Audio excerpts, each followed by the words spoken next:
Aqui no Apocalipse nós vemos que os crentes também são constituídos como reino e sacerdotes sobre a terra, com base naquilo que Cristo faz. Eu não somente adoro a Deus quando eu estou na igreja louvando. Quando eu estou na igreja louvando, isso é uma adoração de um certo tipo. Quando eu estou trabalhando, eu estou adorando a Deus de uma outra forma. São duas formas diferentes de adorar a Deus, mas são formas de adorar a Deus. Então eu adoro a Deus com tudo que eu sou. Jesus Cristo espera que, nesse programa de discipulado que Ele estabeleceu para o seu povo, que nós possamos fazer o trabalho de resgate, de irmos atrás daqueles que ainda não o conhecem e dizer, olha, Jesus ama você. É uma maneira muito bonita de nós enxergarmos a nossa vida cristã nos termos de um sacerdócio onde nós servimos e adoramos a Deus por meio da nossa resposta de louvor àquilo que Cristo fez em nosso favor.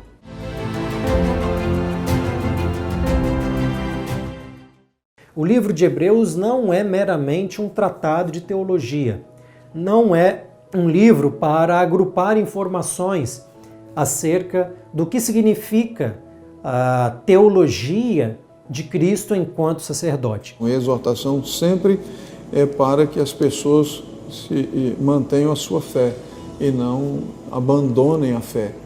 Ou seja, ele está escrevendo para cristãos reais, lá do primeiro século, que estavam em vias de perder, de abandonar a sua fé, a sua confiança em Deus.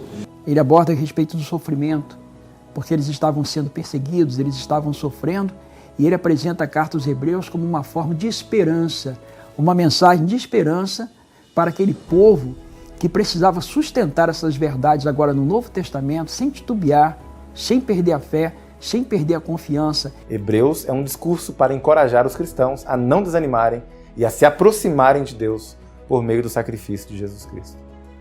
O livro de Hebreus é, sem dúvida, uma das mais belas obras que compõem o cânon bíblico. O autor da carta compara e contrasta Jesus com pessoas e eventos históricos do Antigo Testamento, e ao fazê-lo, notamos a superioridade que Cristo possui em relação a tudo.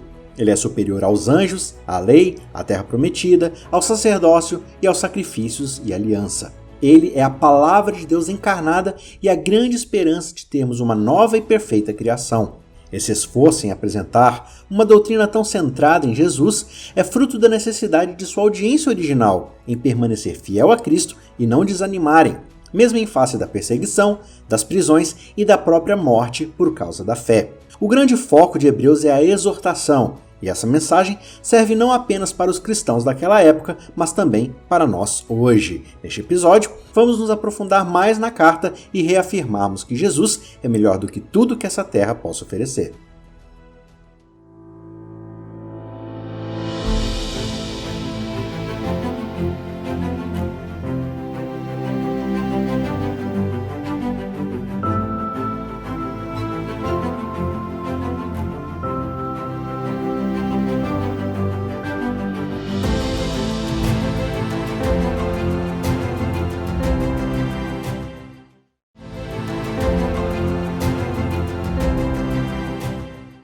O livro de Hebreus, ele tem como foco a figura de Jesus Cristo, né? Na verdade, a Bíblia inteira tem como foco a figura de Jesus Cristo, mas no livro de Hebreus, de maneira específica, Jesus é tratado como aquele que é superior a tudo. E é interessante porque na estrutura do livro de Hebreus, Jesus é colocado como superior aos anjos, superior a Moisés, a nova aliança em Jesus Cristo é superior à antiga aliança, Jesus é superior ao sacerdócio levítico, até quando ele usa a figura de Melquisedeque ali. Melquisedeque é uma figura meio, assim, estranha, meio misteriosa, né? Porque ele aparece do nada e ele desaparece do nada, né? É como se fosse uma figura de Cristo, né? Melquisedeque, a gente não tem muita informação sobre ele, mas Melquisedeque não tem origem e não tem fim. E aí ele é comparado com Cristo, ou Cristo é comparado com ele ali no Antigo Testamento, porque Jesus é um sacerdote, ou um sumo sacerdote, que não tem origem, porque ele é eterno, tanto para trás quanto para frente, né? Então, Jesus é colocado no livro de Hebreus como aquele em quem tudo se cumpriu do Antigo Testamento. Então, quando a gente olha para a estrutura do livro de Hebreus, a gente está vendo um Jesus que era representado pelos rituais do Antigo Testamento, para o qual todos os rituais apontavam, e que depois, quando ele cumpriu tudo na sua morte ali, ele continuou um sacerdócio no santuário celestial, né? É interessante até a gente pensar que os rituais do santuário não acabaram, mas eles foram, de certa forma, transferidos para o santuário celestial, né? Porque, como diz o próprio autor aqui no livro, eram sombras, eram sinais do que acontecia no céu. Então você tem o sacrifício no Antigo Testamento, você tem o sacrifício de Cristo, você tem o sacerdócio no Antigo Testamento, o sacerdócio de Cristo, e você tem o sumo sacerdote no Antigo Testamento, e Cristo como nosso sumo sacerdote no santuário celestial. Deus tinha uma mensagem para o seu povo ao longo da história. Ele falou aos patriarcas, ele falou aos profetas, às pessoas sofridas. Em diversas ocasiões, Deus falou àqueles profetas e aos sacerdotes, todos que foram catalogados como líderes do povo de Israel. E cada um deles, e especialmente alguns que deixaram mensagens escritas, essas mensagens foram catalogadas ao longo dos escritos do Antigo Testamento. E Paulo agora toma como paradigma esses escritores do Antigo Testamento para poder dizer, nestes últimos dias, ele falou de uma forma muito especial pelo seu filho, o Messias. Então o objetivo particular da carta aos Hebreus é mostrar a relevância do próprio Cristo como Messias. E aí então ele faz uma abordagem que é bastante interessante, porque ele vai tomar aqueles tipos de sombras do Antigo Testamento, e especialmente ele vai falar a respeito da tipologia do santuário, com todo o seu significado, com o seu sacerdócio. E ele vai mostrar que o sacerdócio de Cristo é sacerdócio bem superior. Até porque, ele explica, Jesus Cristo não fazia parte da tribo de Levi. Ele não poderia, humanamente falando, ser sumo sacerdote. Por isso, o próprio apóstolo que escreve a carta aos Hebreus, ele explica que o sacerdócio de Jesus Cristo é superior, porque ele é da ordem melquisedequiana. Ou seja, ele é anterior ao próprio sacerdócio araônico. Ou seja, é muito mais importante, tem muito mais relevância. Então ele vai tomar aqueles paradigmas do Antigo Testamento e ele vai então aplicar agora ao livro de Hebreus. Na retórica greco-romana e judaica também, havia um recurso muito utilizado, que era, quando você quer exaltar alguém, quando você queria exaltar um político, por exemplo, na retórica romana, você escolhia o melhor adversário daquele político e comparava os dois. E você mostrava que o seu candidato era infinitamente superior ao melhor candidato oposto. O que acontece em Hebreus 9, 24, 25 e 26 é isso. Qual que é o melhor exemplo que tinha no ritual da antiga aliança? Era o dia da expiação. É chamado de sábado dos sábados na literatura judaica. Era o dia onde havia a mais ampla expiação. Era o máximo em termos de expiação. O autor de Hebreus toma esse exemplo oposto e compara com Cristo. E ele mostra que Cristo é infinitamente superior ao melhor que existia no ritual do santuário terrestre. E ele fala não apenas nessa parte técnica, fazendo todas essas comparações, mas ele fala especialmente sobre o coração daqueles que estavam lendo a sua carta. Ele aborda a respeito do sofrimento, porque eles estavam sendo perseguidos, eles estavam sofrendo, e ele apresenta a carta aos Hebreus como uma forma de esperança, uma mensagem de esperança para aquele povo que precisava sustentar essas verdades agora no Novo Testamento, sem titubear, sem perder a fé, sem perder a confiança. E ele vai apresentar um Cristo que é um verdadeiro sumo sacerdote. Ele vai então consumar a sua mensagem de esperança quando retornar na sua segunda vinda.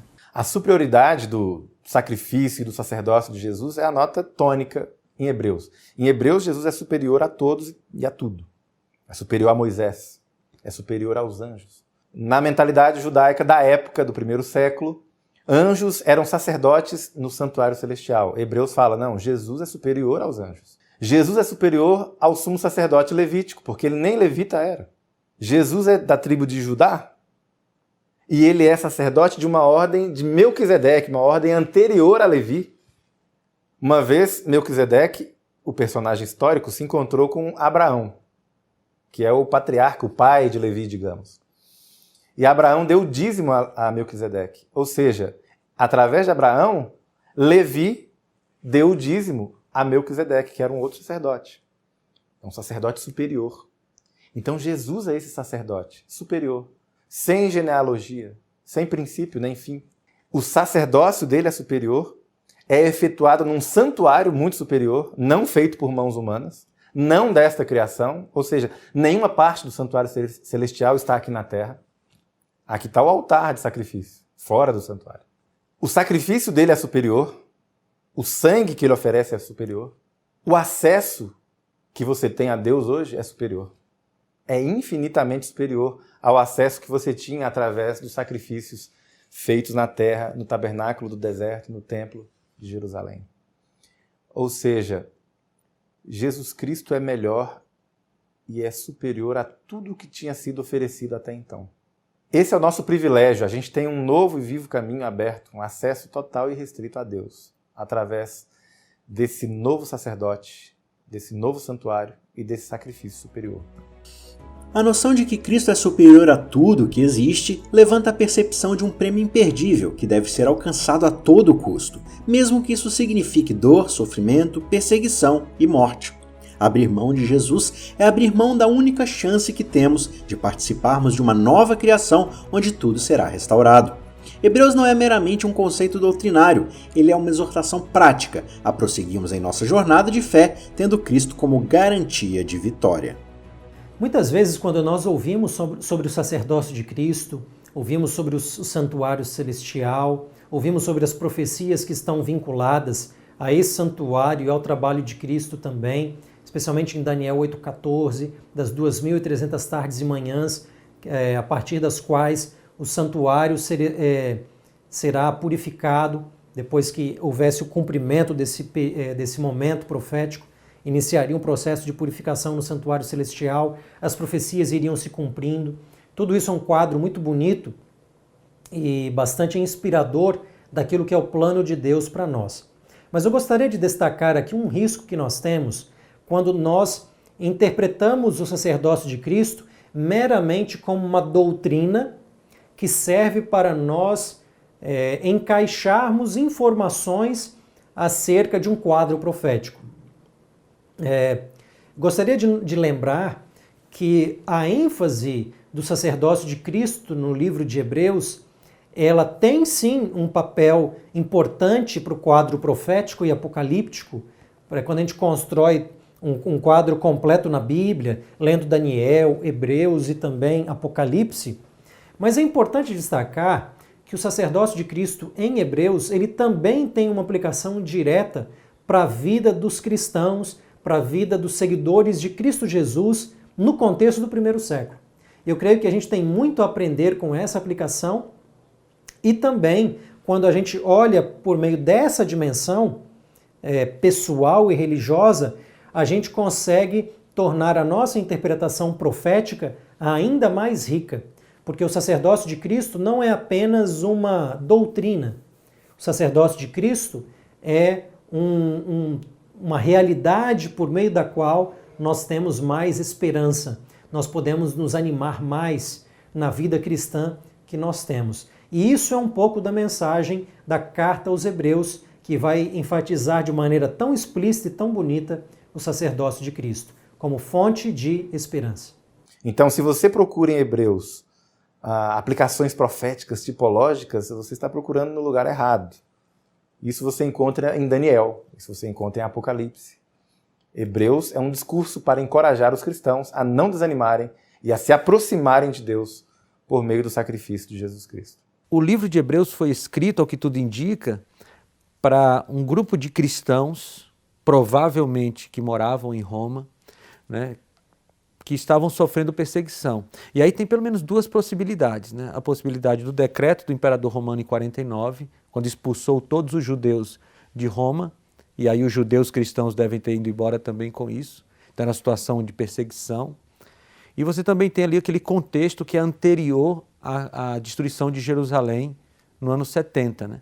Inclusive o livro de Hebreus ou a carta de Hebreus deve ter sido escrita antes do ano 70, porque ela faz referência ao santuário de Jerusalém, e não faria sentido fazer essa referência se o santuário já tivesse sido destruído, né?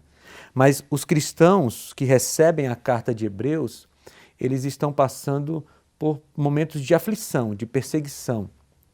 E aí o autor, ele está dizendo assim, olha para Cristo, porque Cristo cumpriu todo o ritual do Antigo Testamento, ele é maior do que tudo que há na terra, não só dos rituais, mas Jesus é maior do que qualquer tipo de perseguição que há na terra, e por isso a gente pode perseverar na fé.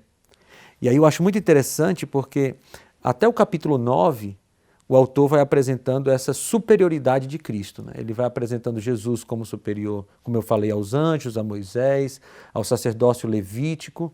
E quando ele chega no capítulo 10, ele começa a falar da volta de Jesus. E aí quando ele completa esse quadro assim, de Jesus, né, desde o Antigo Testamento até a volta de Jesus, ali no capítulo 10, ele começa a dar exemplos de pessoas que sofreram na fé, mas que não desistiram por causa de Cristo, que são o que a gente conhece por heróis da fé, ali no capítulo 11. Né? No capítulo 11 você vai encontrar várias pessoas que foram fiéis à fé que eles tinham, e no Antigo Testamento essa fé era baseada nos rituais, porque apontavam para Cristo, e o autor quer deixar bem claro que no Novo Testamento a fé que esses cristãos deveriam ter não era mais nos rituais, mas essa fé deveria ser em Cristo. Então, esses homens que tinham essa fé em Jesus, essa fé no Messias, eles suportaram muitas coisas. Aí você tem o exemplo de Abel, tem o exemplo de Sansão, o exemplo de Moisés, o exemplo de Abraão, gente que, por causa da fé que tinha em Cristo, perseverou, não desistiu. É como se o autor estivesse dizendo para os cristãos para quem ele escrevia ou pregava, né? Já que Hebreus tem uma grande possibilidade de ser uma homilia, né? E o que é uma homilia? É uma pregação, né? Uma pregação. Inclusive, é um grande exemplo aqui para pregadores, eu vou já falar um pouquinho disso. Né? Mas quando o autor de Hebreus está fazendo essa homilia, essa pregação, ele está ensinando para o seu público-alvo ali, os cristãos do primeiro século, que estão sendo perseguidos, que estão sofrendo por causa da fé, ele está ensinando assim, olha, já teve gente que sofreu por causa da fé e não desistiu. Então você tem a argumentação teológica e tem a exortação. E a exortação sempre é para que as pessoas mantenham a sua fé e não abandonem a fé. Ou seja, ele está escrevendo para cristãos reais, lá do primeiro século, que estavam em vias de perder, de abandonar a sua fé, a sua confiança em Deus. Então ele argumenta com base no santuário, mostrando que Jesus está realizando esse ministério em favor deles. Então ele vai assim, guardemos firme a confissão da esperança sem vacilar, pois quem fez a promessa fiel, ou seja, permaneçam fiéis, não abandonem. Ele fala de apostasia, que aconteceu apostasia no deserto. Então, ou seja, isso aqui é um apelo pastoral para que a pessoa permaneça na fé. Então existe uma argumentação teológica, mas o fim é o quê? Permaneça firme, acredite, confie, porque aquele que fez a promessa, ele é fiel, ele vai cumprir a promessa. Então tem os elementos teológicos, mas que conduz a um aspecto bem prático. Eu acho muito interessante no início do capítulo 12, né, essa divisão em capítulos da Bíblia às vezes ajuda e às vezes atrapalha, né? Mas o início do capítulo 12, ele é parte integrante do capítulo 11 ali, porque o autor fala dos heróis da fé, ele fala de vários exemplos, e aí no início do capítulo 12 ele diz assim, olha, nós estamos cercados por essa nuvem de testemunhas. E a figura que ele usa é muito interessante, porque essa figura da nuvem de testemunhas é como se fosse um estádio daquele estilo greco-romano, com a arquibancada lotada de gente que já venceu a corrida que está sendo corrida lá dentro do estádio. Então, a nuvem de testemunhas, segundo Hebreus, no capítulo 12, ela está incentivando aqueles que estão correndo. Então, a gente poderia traduzir numa linguagem mais moderna assim, olha, os heróis da fé do capítulo 11 são o nosso incentivo para que a gente não perca a nossa fé. E aí é esse sentido da nuvem de testemunha, né? E o autor de Hebreus, ele não é só um teólogo. O autor de Hebreus é um pastor. Ele está pastoreando aquelas pessoas. Então, ele apresenta uma teologia, mas o livro não é só teologia. Não é só a apresentação fria de uma teologia. O livro tem todo um amor de um pastor pelas suas ovelhas, está vendo eles sofrerem. E aí eu acho isso aqui muito interessante, porque a base da nossa permanência na fé, a base da nossa permanência em Cristo, não são as nossas emoções, mas é o conhecimento que nós temos dessa teologia que parte de Cristo e parte para Cristo. O autor faz assim, olha para o Antigo Testamento, os rituais apontavam para ele cumpriu tudo na cruz, ele está agora no santuário celestial, no grande dia da expiação profético, e toda essa visão de Cristo deve nos fazer perseverar na fé. No decorrer do discurso da carta de Hebreus, somos desafiados a permanecermos firmes em Jesus e a seguirmos o exemplo de grandes modelos de fé do Antigo Testamento, que foram fiéis apesar de suas falhas e dificuldades. Olhar para esses grandes heróis pode parecer um desafio amedrontador, mas eles são um lembrete de que desistir de Jesus é a coisa mais tola que poderíamos fazer. Cristo é a revelação definitiva do amor e da graça de Deus e é digno de nossa confiança e devoção. Nós já dissemos em momentos anteriores da nossa conversa que o livro de Hebreus é o único livro do Novo Testamento que chama direta e explicitamente Jesus de sacerdote ou de sumo sacerdote. Essas duas linguagens, elas são utilizadas de maneira intercambiável ao longo da carta aos Hebreus. Mas o livro de Hebreus, da maneira como o próprio texto indica, não é um livro de exposição meramente doutrinária. O livro de Hebreus não é meramente um tratado de teologia. Não é um livro para agrupar informações acerca do que significa a teologia de Cristo enquanto sacerdote. O livro de Hebreus, ele tem uma caracterização bastante peculiar. Quando nós vamos para o capítulo 13, verso 22, nós vemos uma descrição em primeira mão daquilo que é realmente o livro de Hebreus. E o autor dessa carta, que nós queremos ser Paulo, ele vai falar o seguinte: irmãos, peço que escutem com paciência esta palavra de exortação, porque, na verdade, escrevi de maneira ou de forma bem resumida. E aqui ele vai continuar dando as suas instruções, falando um pouquinho de Timóteo, seus planos de viagem, e ele vai dar uma saudação final.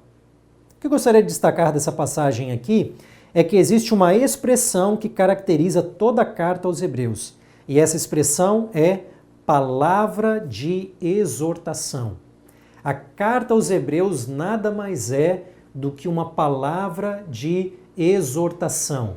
Exortação tem o sentido pastoral, de um aconselhamento, de uma indicação do que precisa ser feito na vida.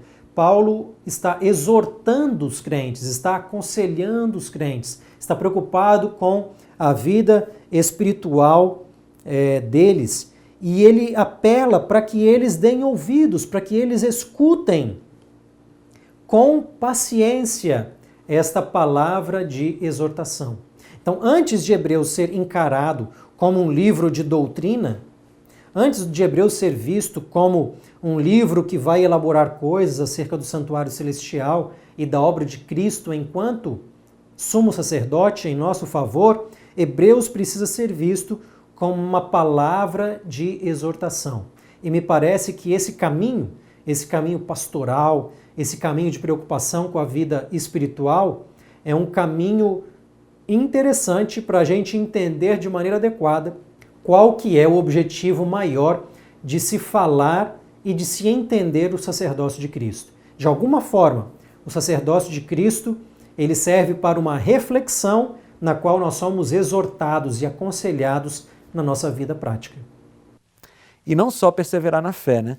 Porque aí nos últimos capítulos de Hebreus, você vai ver o autor falando de coisas muito práticas.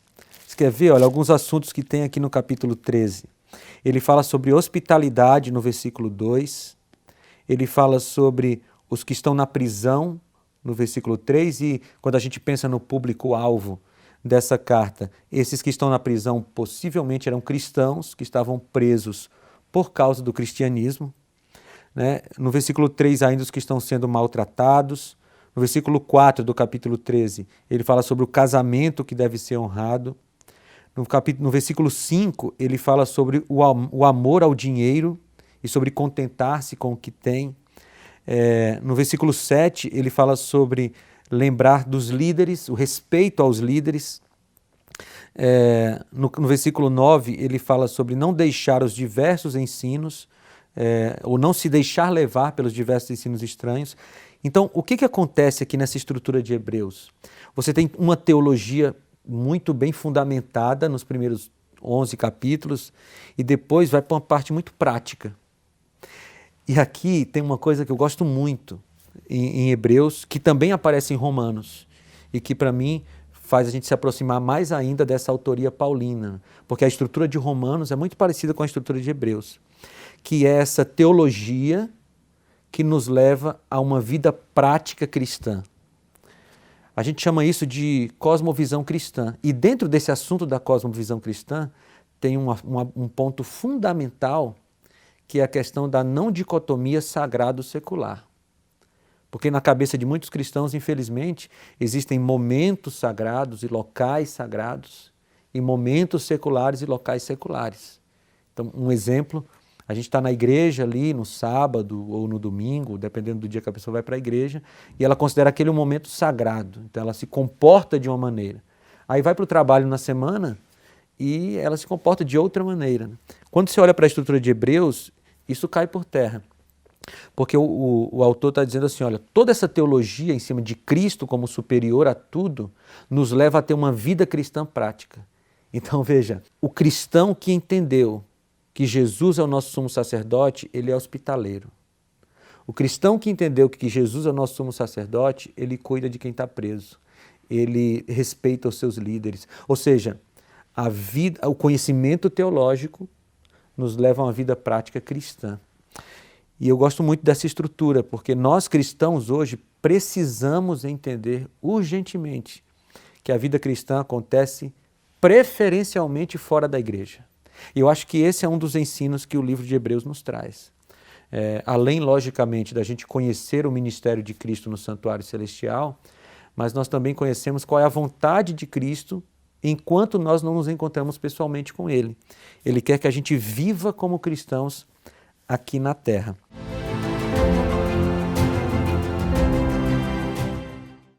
A audiência, as pessoas, elas tiveram um certo empenho. É que elas estão agora em dúvida, elas estão começando a racionalizar se valia a pena continuar se empenhando. E a tentação agora é deixar de se empenhar.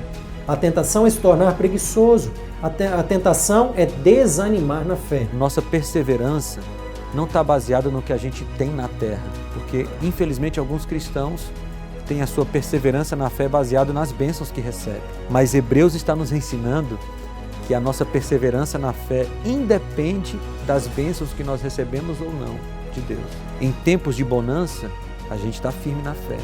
Em tempos de perseguição, como possivelmente era o caso aqui dos receptores da carta, a gente também está firme na fé.